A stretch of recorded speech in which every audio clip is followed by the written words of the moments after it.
Esta é a realidade de moitas axencias de viaxes. A incerteza tras a crise do coronavirus, a inestabilidade laboral e o medo da cidadanía a contaxiarse provocaron o peche de moitos destes establecementos.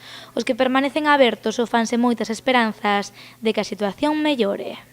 Muy difícil la recuperación y yo creo que este año imposible, vamos, o casi imposible.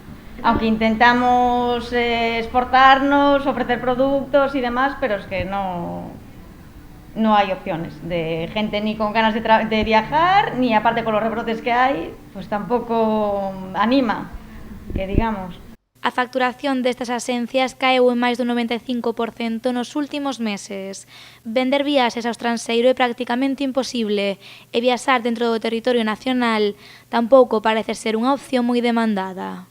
La gente que viaja busca un hotel por la zona o incluso en Galicia mismo o costa española, pero sobre todo quedarse aquí en Galicia. E se a situación que estaban a vivir as axencias de viaxes era preocupante, máis o é agora tras a decisión de países como o Reino Unido de someter a unha corentena as persoas que cheguen de España. Cancelamos todo lo de este año, todo. No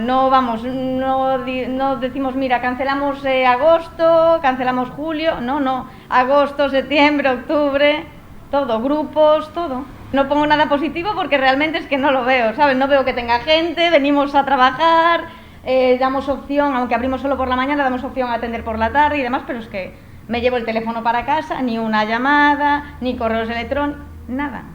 As axencias de viaxes non ven a luz ao final do túnel e aseguran que de seguir así, a única solución vai ser pechar as portas.